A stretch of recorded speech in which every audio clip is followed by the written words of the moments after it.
मरने से पहले मरने की तैयारी करो, मौत का कोई भरोसा नहीं। आज कब्र के कीड़े मकोड़ों को हम भूल गए, कब्र की तारीकी को भूल गए, कब्र के दवाने को भूल गए। जब कहो अपने मुसलमान भाई से कि भाई कब्र के अंदर बड़ी परेशानियां हैं, वहां से निजात का कोई इंतजाम तूने किया है, वहां उन परेशानियों से बचने का कोई इंतजाम किया है, तो कहता है मौलाना वहां की वहां देखी जाएगी। अब इन उलमा की मौजूदगी में मैं एक बात करने जा रहा हूं, वहां की वहां देखी जाएगी। तुम क्या जानते हो कयामत के दिन को? अल्लाह अकबर, वो कयामत का दिन जहां सूरज सवा नेज़े पर होगा, जमीन तांबे की होगी, लोग पसीने में शराबोर होंगे, किसी के घुटनों तक पसीना, किसी की पिंडलियों तक पसीना, किसी की कमर तक पसीना, किसी के सीने तक पसीना, कोई पसीने में डुबकियां लगा रहा होगा। मेरा इमाम उस मंजर को यूं बयान करता है, गिरने को हूं रोक लो, गोता लगे हाथ दो, गिरने को हूं रोक लो, गोता लगे हाथ दो, ऐसों पर ऐसी अता तुम पे करोड़ों दुरूद, ऐसों पर ऐसी अता तुम पे करोड़ों दुरूद। अल्लाह अकबर, वहां की वहां देखी जाएगी। आओ मैं आपको बताता हुआ चलूं, आज अगर दुनिया में किसी के 5 भाई हैं तो सीना तान के रोड पे चलता है। हम 5 भाई हैं, किसी की मजाल नहीं कि वो हमसे नजर मिला सके, किसी की हिम्मत नहीं हमारे सामने आ सके। हम 5 भाई हैं, हमको अल्लाह ने 5 भाइयों से नवाजा है, 5 भाइयों को रुतबे से नवाजा है, 5 भाइयों को दौलत से नवाजा है।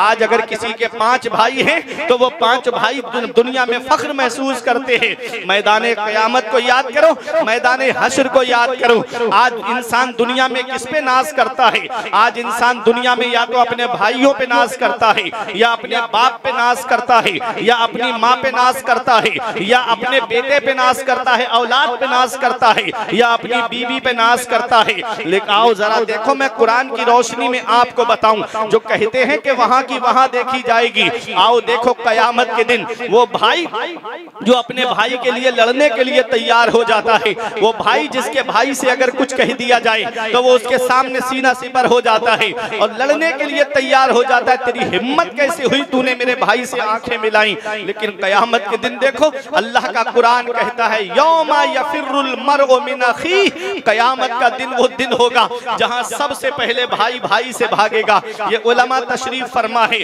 फर्रा यफिर्रु, अल्लाह अकबर, अल फिरार मस्दर है जिसके माना आते हैं भागना। भाई भाई से जान छुड़ा रहा होगा, वहां सबसे पहले भाई भाई से जान छुड़ाएगा, वहां भाई भाई से भागेगा।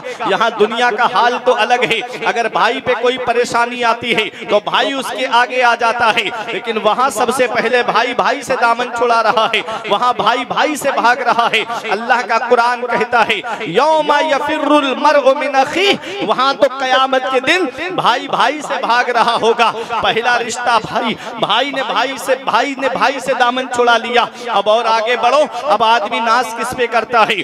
आदमी अपनी माँ पे नाज करता है, आदमी अपने बाप पे नाज करता है। वो बाप जो अपनी औलाद के लिए कोई मुंबई कमाने जा रहा है, वो बाप जो अपनी औलाद के लिए कोई सऊदी कमाने जा रहा है, वो बाप जो अपनी औलाद के लिए कोई कतर कमाने जा रहा है, वो बाप जो अपनी औलाद के लिए कोई दिल्ली कमाने जा रहा है, वो बाप जो अपनी औलाद के लिए कोई मुंबई कमाने जा रहा है, कोई बेंगलोर कमाने जा रहा है, कोई कर्नाटक कमाने जा रहा है। वो बाप जो अपनी औलाद को पढ़ाने के लिए दूसरों के खेतों में काम करता है, दूसरों के घरों में काम करता है, दूसरों के घरों में मजदूरी करता है, सर पे ईंटें उठा करके 2-2 3-3 मंजिल पे लेकर के चढ़ता है। वो बाप जिस पे इंसान को नाज है कि मेरा बाप मेरी सपोर्ट करता है, मेरा बाप मेरी हर परेशानी में मेरे काम आता है। अल्लाह कयामत का दिन देखो, अल्लाह का कुरान कहता है वह उम्मिही व अबी, वहां तो बाप भी बेटे से भाग रहा होगा और बेटा बाप से भाग रहा होगा। वो माँ जिस रिश्ते पे आदमी को नाज है,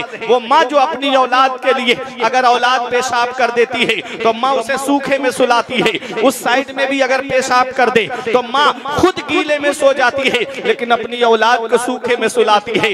वो माँ जो अपनी औलाद को कोई परेशानी नहीं आने देती, अगर उसे कोई तकलीफ होती है तो माँ तड़प जाती है, पूरी रात उसके सरहाने बैठ करके गुजार देती है। अगर बेटे को बुखार आ जाए तो पूरी रात सर पर पोछा लगाती रहती है, पूरी रात औलाद के लिए जागती रहती है। अल्लाह अकबर। वो माँ जो अपनी औलाद के लिए तड़प जाती है, जिसे कोई तकलीफ होती है औलाद को, तो माँ पूरी रात दुआ में गुजार देती है। एक रोज मैंने क्या कहा, तबीयत खराब है, माँ ने तमाम रात दुआ में गुजार दी। लोगों, कयामत का दिन ऐसा दिन होगा, वह उम्मे ही वह अभी, वहां तो माँ भी बेटे से भाग रही होगी, बेटा माँ से भाग रहा होगा, बाप बेटे से भाग रहा होगा। अब कितने रिश्ते हैं, ना तो भाई काम आया है, ना तो बाप काम आया है, ना तो माँ काम आई है। आदमी सोचेगा चलो मेरी बीवी जो मेरी शरीक हयात है, जिसके लिए मैं कमाने के लिए बाहर गया, अपनी बीवी को खर्चे के लिए सामान ला करके दिया, अपनी बीवी की हर परेशानी में मैं साथ रहा, अपनी बीवी के हर सुख और दुख में मैं साथ रहा, वो मेरी बीवी तो मेरे काम आएगी। अल्लाह का कुरान कहता है वह साहिबतिही व बनी, उस दिन तो बीवी भी शौहर से भाग रही होगी, शौहर बीवी से भाग रहा होगा। आदमी सोचेगा चलो मेरी औलाद तो मेरे काम आएगी, जिसके लिए मैं बाहर परेशानियां उठाता रहा, जिसकी कोचिंग की फीसें मैं भरता रहा, जिसके स्कूल की फीस में भरता रहा, जिसकी यूनिवर्सिटी की फीस में भरता रहा, चलो मेरा बेटा तो मेरे काम आएगा। अल्लाह का कुरान कहता है वह साहिबतिही व बनी, उस दिन तो बेटा भी बाप से भाग रहा होगा।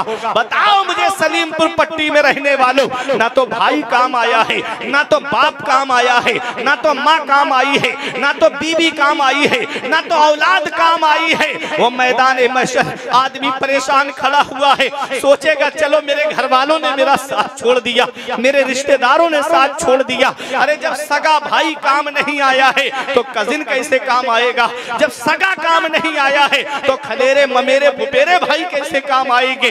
अल्लाह अकबर। जरा सोचो जब भाई काम नहीं आया है तो दोस्त काम कैसे आएंगे। वहां तो बेटे ने साथ छोड़ दिया, बाप ने साथ छोड़ दिया, माँ ने साथ छोड़ दिया, भाइयों ने साथ छोड़ दिया, बीबी ने साथ छोड़ दिया।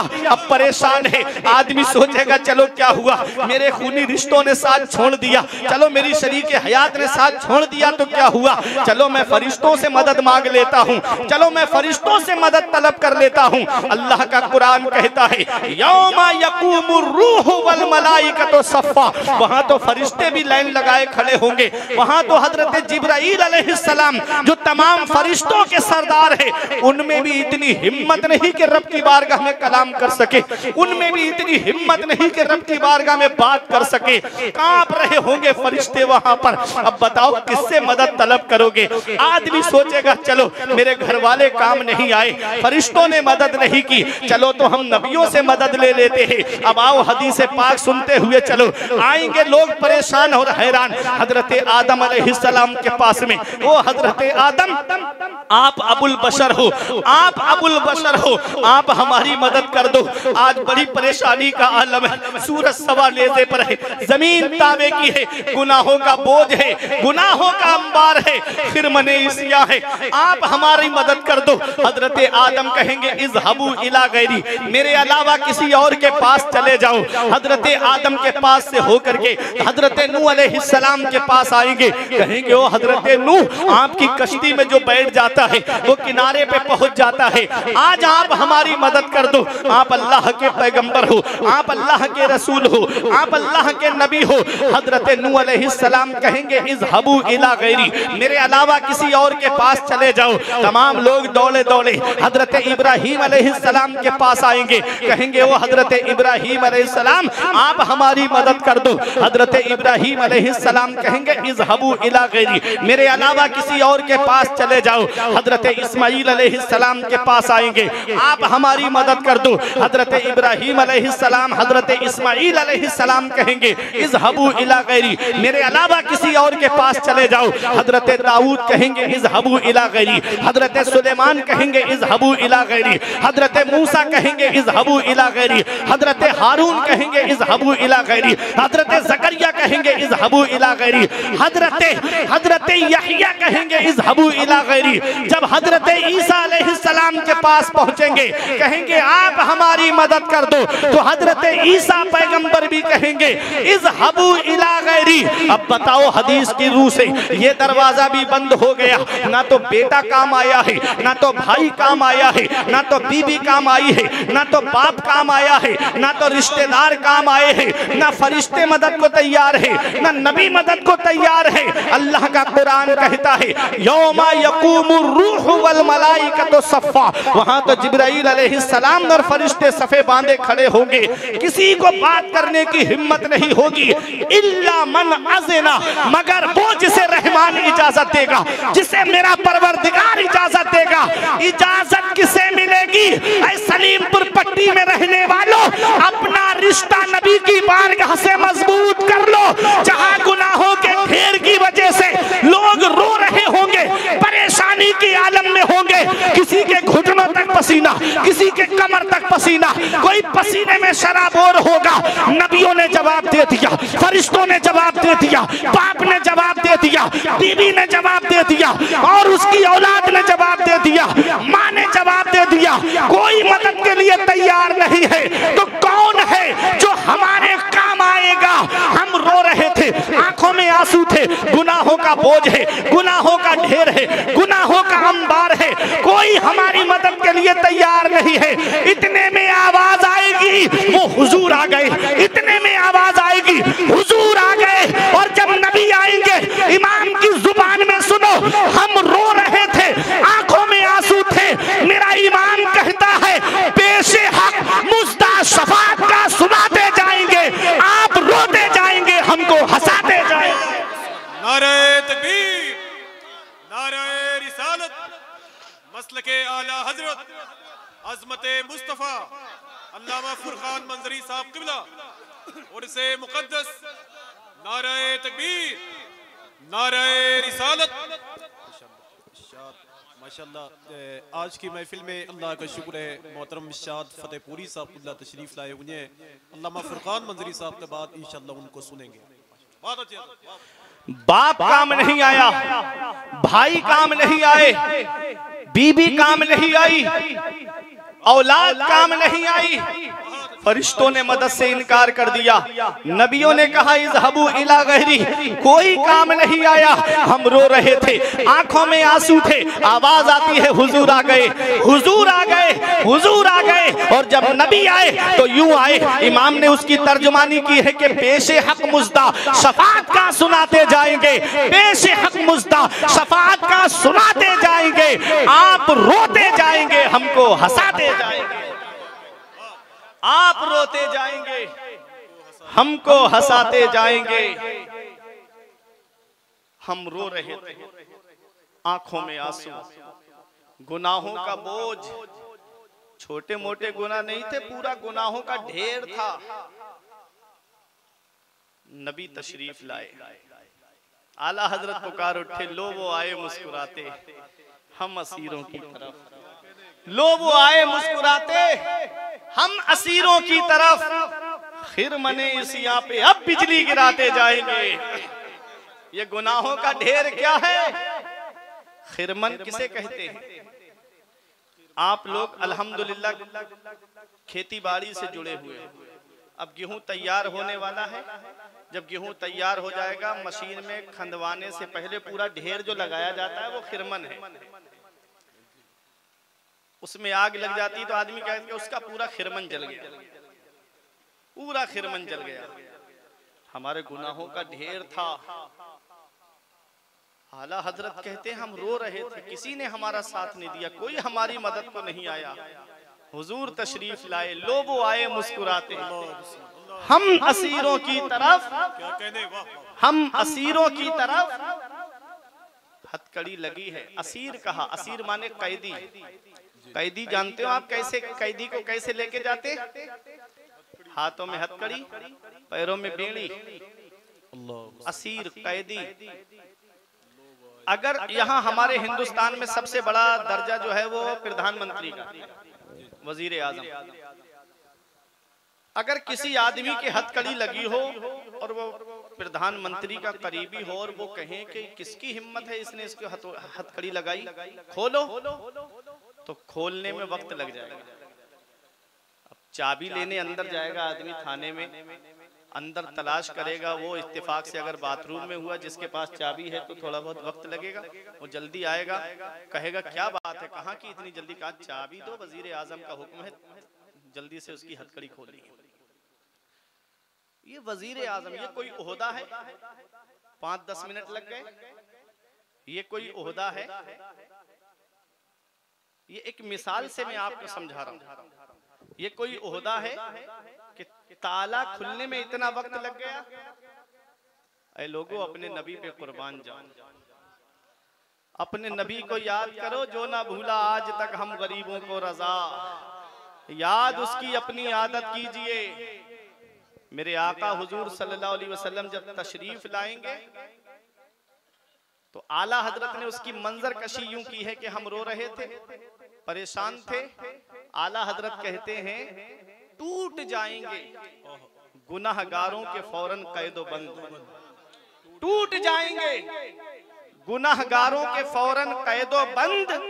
हश्र में खुल जाएगी ताकत रसूलुल्लाह की, हश्र में खुल जाएगी ताकत रसूलुल्लाह की। हम रो रहे थे, गुनाहों का ढेर था, गुनाहों का अंबार था। आला हजरत पुकार के कहते हैं लो वो आए मुस्कुराते, हम असीरों की तरफ खिरमने इसिया पे अब बिजली गिराते जाएंगे। कैसे गिराते जाएंगे? वुसअतें दी है खुदा ने दामने महबूब को, जुर्म खुलते जाएंगे आका छुपाते जाएंगे, जुर्म खुलते जाएंगे आका छुपाते जाएंगे। ऐ लोगों, जहां कोई किसी के काम नहीं आता है वहां मदीने वाले मुस्तफा अपने गुलामों के काम आते हैं, वहां मेरे नबी अपने आशिकों के काम आते हैं। आज उसी नबी को हम भूल गए। आज हम 2.5 घंटे बैठ करके फिल्में देखते हैं। 10-15 लोगों का परिवार आज हमारे घर में है। कभी दिल में ख्याल नहीं आता कि आज सब लोग कुरान की तिलावत कर ले। आज 15-20 लोगों का परिवार हमारे घर में है, लेकिन कभी दिल में ख्याल नहीं आता कि आज फजर की नमाज के बाद सब लोग नबी पे दुरूद पाक पढ़े। वही हमारे घर में हर वक्त दुनियावी बातें हो रही है। ऐ लोगों, अपना रिश्ता नबी की बारगाह से मजबूत करो। अल्लाह का कुरान कहता है ऐ ईमान वालों, अपने आप को भी जहन्नम की आग से बचाओ और अपने घर वालों को भी जहन्नम की आग से बचाओ। और जहन्नम की आग से कैसे बचाना है? तो अब एक हदीस पाक सुनो। मेरे आका फरमाते हैं अद्दिबू औलादकुम अला सलासे खिसाल, अपनी औलाद को 3 बातें सिखाओ। क्या सिखाओ? अपनी औलाद को 3 बातें सिखाओ। आज हम अपने घर वालों को जहन्नम की आग से नहीं बचा पा रहे हैं। आए दिन सोशल मीडिया पे खबरें आ रही है कि फला इलाके की बेटी ने इस्लाम धर्म को छोड़ दिया। अभी 2-3 दिन पहले खबर आई थी, एक मौलाना साहब तो तकरीर में कह रहे थे कि ये जितनी बेटियां मुर्तद्दा हो रही है इसके जिम्मेदार मौलवी हैं। अब बताओ, क्या मौलाना डंडा लेकर के घरों को रखाएगा? क्या मौलाना दरवाजे पे बैठ करके डंडा लेकर के बैठेगा? इसका जिम्मेदार मौलाना कैसे है? क्या मौलाना ने उसको स्मार्टफोन ले जा करके दिया था? क्या मौलाना ने उसके घर में टीवी लगाई थी? क्या मौलाना ने जाकर के उसके घर के अंदर जाकर कहा था कि कॉलेज में अपनी बेटी का दाखिला कराओ? क्या मौलाना ने कहा था कि यूनिवर्सिटी में जाकर के पढ़ाओ? हमारे आलिम चीखते चीखते थक गए कि अपनी बच्चियों को इस्लामी तालीम दो, अपनी बच्चियों को दीनी तालीम दो, अपनी बच्चियों को कुरान की तालीम दिलाओ, अपनी बच्चियों को हदीस की तालीम दिलाओ। जब तुम्हारी बेटी के पास कुरान की तालीम होगी। आज जो हमारी मुस्लिम बेटियां इर्तिदाद की तरफ जा रही है, इसके जिम्मेदार उनके माँ बाप हैं, उनके माँ बाप इसके जिम्मेदार हैं। वो बाप जो अपनी बेटी पर नजर नहीं रखता। आज सोशल मीडिया ने उनको इतना मसरूफ कर दिया है कि माँ के हाथ में भी मोबाइल है, बाप के हाथ में भी मोबाइल है। वो अलग चारपाई पे मोबाइल चला रहा है, माँ अलग मोबाइल चला रही है और बेटी अलग मोबाइल चला रही है। एक बार भी बाप नहीं पूछता कि बेटी रात के 2 बजे किससे बात हो रही है। एक बार भी बड़ा भाई नहीं पूछता। मेरी बहन सब घर के अंदर है, बहन भी घर में है, बाप भी घर में है, माँ भी घर में है। ये रात के 2 बजे तू किससे बात कर रही है? और जिम्मेदार मौलाना को ठहराया जा रहा है, जिम्मेदार आलिमों को ठहराया जा रहा है। मुझे अफसोस होता है उन मौलवियों के ऊपर जो आलिमों को जिम्मेदार इस बात का ठहराते हैं। हमारे आलिम रोजाना जलसों में समझाते हैं, हमारे इमाम मस्जिदों के अंदर समझाते हैं, हमारे कौम के उलमा बस्ती में मिलाद शरीफ के मौके पे कौम को समझाते हैं, लेकिन कभी बाप घर के अंदर जायजा नहीं लेता। आज जो हमारी मुस्लिम बेटियां इर्तिदाद की तरफ जा रही है, आओ अभी 2-3 दिन की बात है, एक खबर आई थी सोशल मीडिया पर, आफाक भाई अभी आपने देखा होगा कि वो बेटी कह रही थी कि मेरी माँ इसकी जिम्मेदार है। जो आज मैं इस नतीजे पर पहुंची हूँ, इसकी जिम्मेदार मेरी माँ है। बताओ, पहला मदरसा माँ की गोद होता है, पहला मदरसा माँ की गोद है। तुमने देखा नहीं है, वो पहले की माएँ हैं जिनके शिकम से सलाहुद्दीन अय्यूबी पैदा हुए, जिनके शिकम से मोहम्मद बिन कासिम पैदा हुए, जिनके शिकम से गौसे आजम दुनिया में आए हैं, जिनके शिकम से गरीब नवाज दुनिया में आए हैं, वो कैसी माएँ थी? वो माएँ थी जो कुरान की तिलावत करती थी, फजर पढ़ती तो कुरान की तिलावत करती, अल्लाह की इबादत के बाद में कुरान की तिलावत करती। आज की माँ का हाल ये है कि ना तो फजर पढ़ रही है, ना तो जोहर पढ़ रही है, ना तो असर पढ़ रही है, ना मगरिब और इशा पढ़ रही है। वो समझती है कि मजार के चक्कर लगा लिए बस मैं बख्श गई, वो समझती है कि मैंने मजार पे जाकर के हाजिरी दे दी मैं बख्श गई। याद रखना, जब औरत अपने घर से निकलती है तो नबी करीम इरशाद फरमाते हैं, जब औरत घर से बाहर कदम निकालती है तो उस पर अल्लाह की लानत होती है, फरिश्तों की लानत होती है, अल्लाह अकबर, नबियों की लानत होती है, वो लानत के साए में जाती है। बताओ, मैं आपसे पूछना चाहता हूँ, जब औरत बेपर्दा घर से निकले, अरे जिस औरत की पाजेब जेबरी की आवाज किसी गैर महरम के कान में पहुंच जाती है तो अल्लाह उस पूरी कौम की दुआ कबूल नहीं करता है जिस कौम की वो औरत होती है। मुझे बताओ, आज आदमी कहता है कि हम दुआएं कर रहे हैं, हमारी दुआएं कबूल नहीं हो रही है। पहले अपने घरों का जायजा तो लो, हमारी घरों के अंदर बेपर्दगी का कैसा माहौल है। अपने घरों के अंदर पर्दे का माहौल बनाओ, अपने घरों के अंदर दीनी माहौल बनाओ। आज हमारी बच्चियां तालीम से दूर है, आज हमारी बच्चियां कुरान की तालीम से दूर है, आज हमारी बच्चियां हदीस की तालीम से दूर है। 5-6 साल की जैसे ही उनकी उम्र होती है हम उनको स्कूल के अंदर भेज देते हैं, कॉन्वेंट स्कूल के अंदर भेज देते हैं, और वो जहां ईसाइयत को फरोग दिया जा रहा है, जहां गैर मजहबियत को फरोग दिया जा रहा है, वो स्कूल और कॉलेज जहां से बचपन ही से उनके ईमान को लूटने की कोशिश की जा रही है। जब उनके जहन में बचपन ही से ऐसी ऐसी किताबें निसाब में चलती हैं इंग्लिश स्कूलों के अंदर जिसमें इस्लाम दुश्मनी का पैगाम दिया जाता है, जहां से इस्लाम के खिलाफ नफरतें पैदा की जाती है। अल्लाह अकबर, कभी नहीं सोचा आपने, आप अपनी बच्ची को दीनी तालीम देते, कभी तुम्हारी बेटी इर्तिदाद की तरफ नहीं जाती। अपनी बच्ची को कुरान की तालीम दिलाते, कभी तुम्हारी बेटी इर्तिदाद की तरफ नहीं जाती। अपनी बच्ची को हदीस की तालीम दिलाते, कभी तुम्हारी बेटी इर्तिदाद की तरफ नहीं जाती, क्योंकि वो जानती कि हजरत फातिमा का पर्दा क्या है, वो जानती हजरत ज़ैनब का पर्दा क्या है, वो जानती हजरत सकीना का पर्दा क्या है। जब वो पढ़ती तो जानती कि हजरत फातिमा वो है